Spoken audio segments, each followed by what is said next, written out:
$955. That is the median amount of retirement savings the typical working American has set aside, according to the National Institute on Retirement Security. Median. That's half above and half below. Now, if you do live in the United States and you're between the ages of 21 and 64, and you were to go to a job tomorrow, there's a 50% chance you have less than $1,000 saved for the rest of your life. Now, that's not great if you're in your 50s or 60s, is it? And it's not a typo. That's from the U.S. Census Bureau's survey of income and program participation, which was analyzed and published by the NIRS in early 2026. Now, layer this on top. Northwestern Mutual's 2026 Planning and Progress study found that Americans believe they need $1.46 million to retire comfortably, and that's up 15% since 2025. Median savings, $955. And the belief is that they need $1.46 million for retirement. Welcome to the third shade.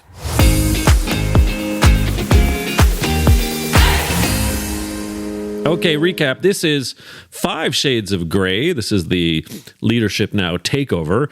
My name is Dan Pontefract, author of a new book called The Future of Work is Grey. Episode 1 was about the demographic bill that's coming due. Episode 2, well, that was about the experience conundrum and how we're bleeding tacit knowledge out of our organizations, which we cannot afford to lose. And today, episode 3, it's the pressure points of longevity. Why people in their 50s, 60s, 70s, and even 80s are returning to work in numbers that really should terrify us. So, where are we at right now? So let's talk a little bit about the fact that retirement might have been a promise and maybe now it's more like plan B. So a history lesson, because ultimately the assumptions are kind of baked into your organization's human resources, HR, people and culture systems, and they're older than you think, like as old as dirt. The modern concept of retirement, that is the age that at 65, you stopped working and you started to live off of your accumulated savings, including a combination perhaps of pension, what you save, Social Security, etc. Well, that's not that old, just over 100 years. Otto von Bismarck introduced the first state pension in Germany in 1889. And at that point, believe it or not, set the eligibility age at 70. And what was the average male life expectancy in Germany at the time? It was 45, so overshooting. Bismarck's pension was, in effect, an actuarially joke. Almost nobody lived long enough to collect it. So if you fast forward to America in 1935, Social Security passes. The retirement age is set at 65, not 70. Average American life expectancy at that point, well, it was about 61 years old. But the same actuarially joke is there. The system was designed assuming most people would never use it or would use it for a couple of years at most. Now, fast forward, 2026. Average American life expectancy is what? Is 79. Healthy life expectancy, the years you can still walk, think, drive, work, runs into the 70s for most demographic groups. Retirement at 65 now means a stretch of 15, 20, 25, sometimes 30 years that needs to what? Well, it needs to be funded. The financial architecture was never designed for this. Pensions, either they're there or are going to vanish, maybe the 401k era, if you're American, replace them with a system that assumes every worker will become a competent amateur portfolio manager. This kind of assumption has not aged well at all. And the systems your organization is using to manage retirement, well, they're built on numbers from the 30s. Now, I'm all for living longer. I'd love to live to 100 as long as I'm able and mentally capable. But living longer has also broken our financial savings and potentially pension systems right around the world. And is there a replacement on the ready? Nope, there isn't.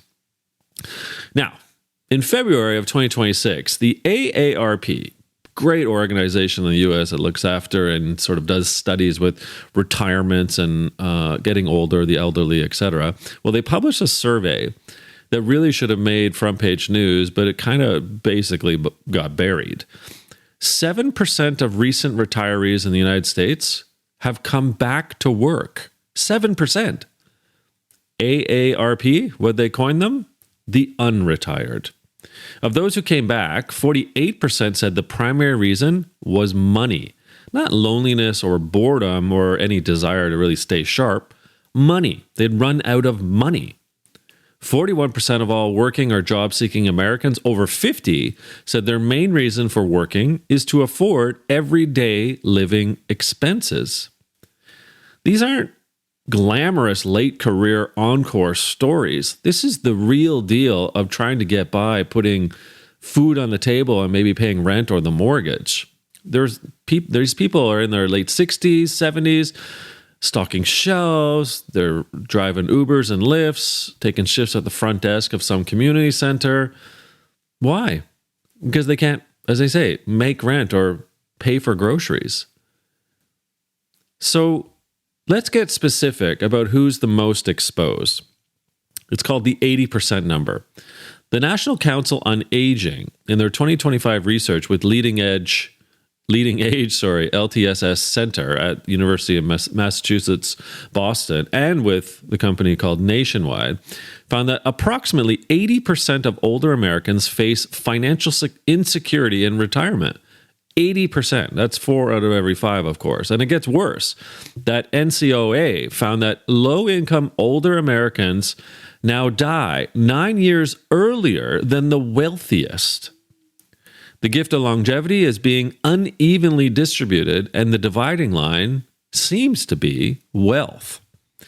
If you're a leader of an organization with a workforce that includes lower income employees, and that is statistically almost every organization on the planet, your frontline people are not retiring. They can't afford to.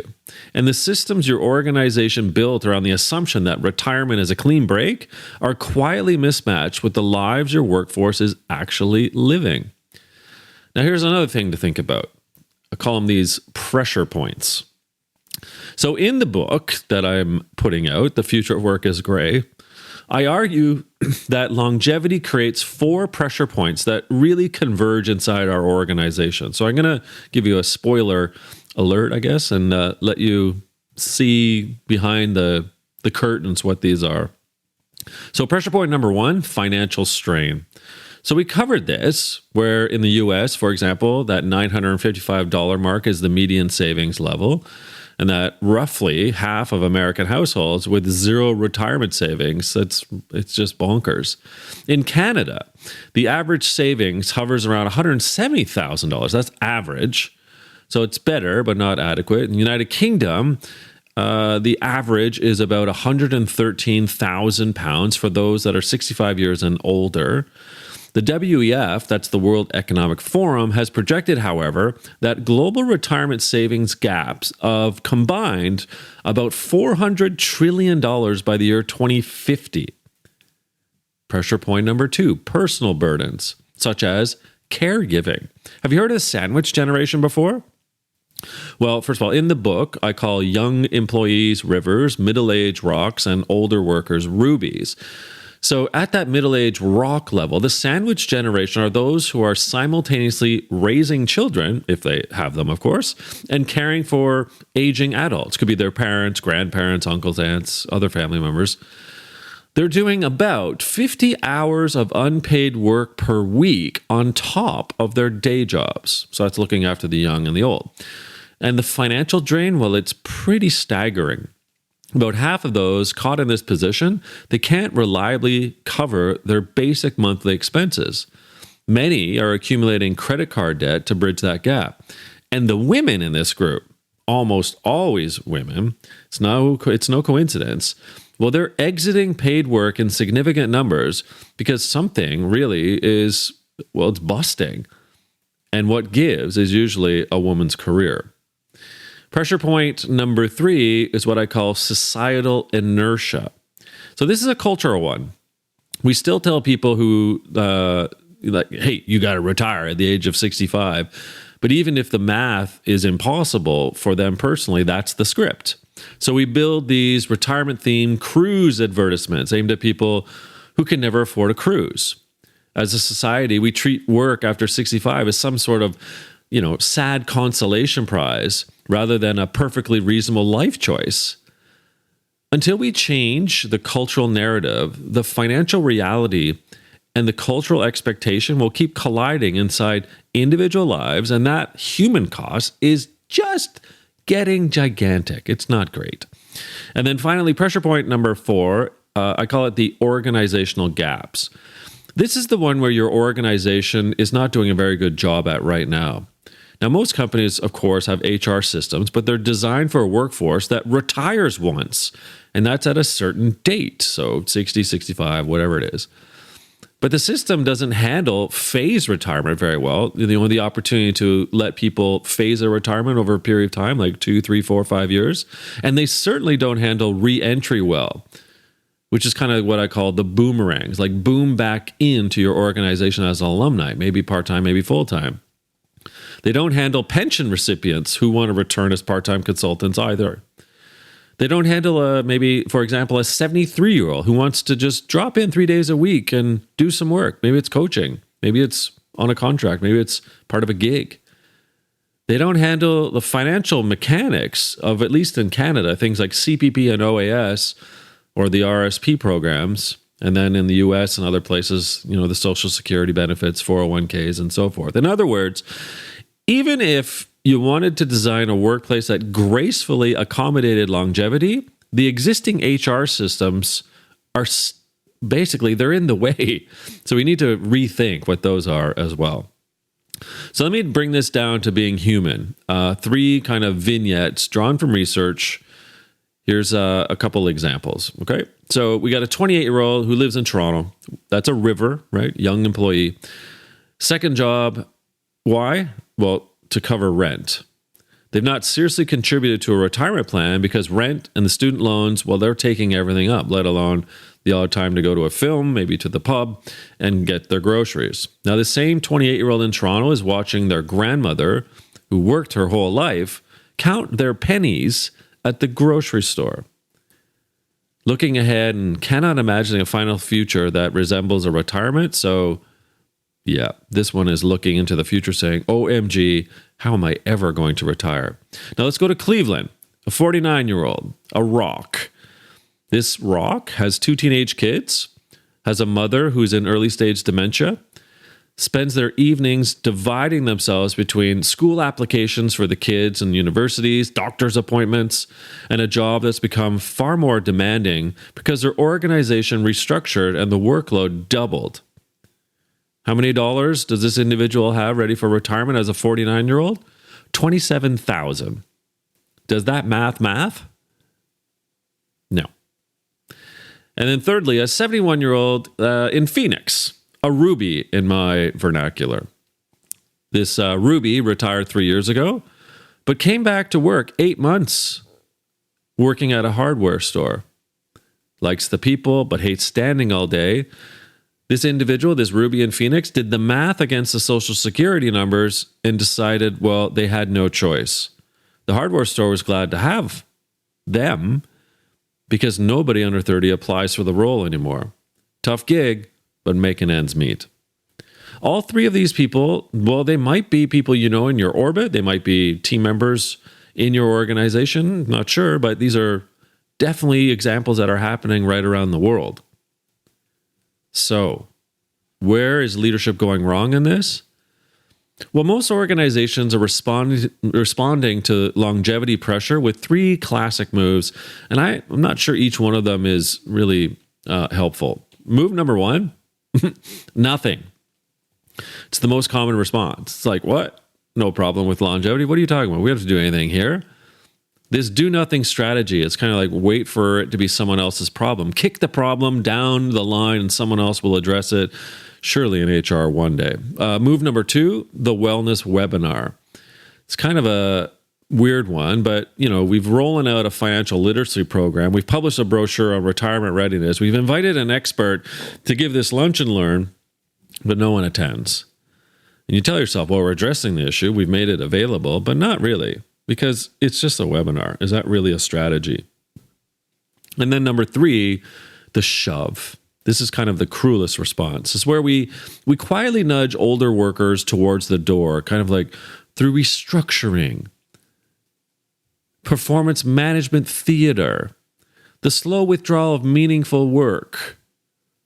All of it, what? To save money in the short term. Of course, from episode 2, we know that tends to leave us with a lack of that tacit knowledge and all the good wisdom that was with that individual.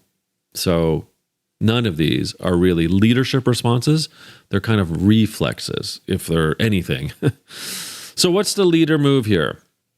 Well, the longevity lens is what I call it in the book, and it is really taking a look at making meaningful workforce design decisions that makes your organization put longevity right into the forefront. So, although of course the full longevity lens framework is in the book, one core idea is pretty simple. Every decision about hiring, promotion, retirement, succession, training, benefits, scheduling, you name it, needs to be reevaluated against a simple question. Does this work for a 25-year-old, 50-year-old, and a 75-year-old? And if the answer is no, and for most organizations that honest answer is indeed no, then you do not have a longevity workforce strategy. I'm not even sure you can call this strategy. So, 3 quick questions you want to think about. 1, does your benefits package serve a 75-year-old as well as a 25-year-old? 2, can someone in your organization meaningfully phase down their hours from 40 to 35 to 30 to 20 over maybe a 5-year window without losing benefit status or even a sense of purpose and meaning? And 3, if today a 65-year-old wanted to apply for a promotion, how would your organization take that seriously? And then the bonus one, of course, is if a 65-year-old wanted to apply for a job or come back in a boomerang role, what's your organization doing about that? These are questions related to the whole idea and concept of the longevity lens. Now, looking forward to episode 4, I'm going to talk a little bit more about the uncomfortable shade that maybe none of us are really thinking about, but we do it all the time. And it's called ageism. Kind of like the last socially acceptable bias in the modern workplace because we're so blind and or naive to it. And I mean uncomfortable. So, until then, why don't you pull up your benefits package and read it as if you were 75 and tell me, does it make sense?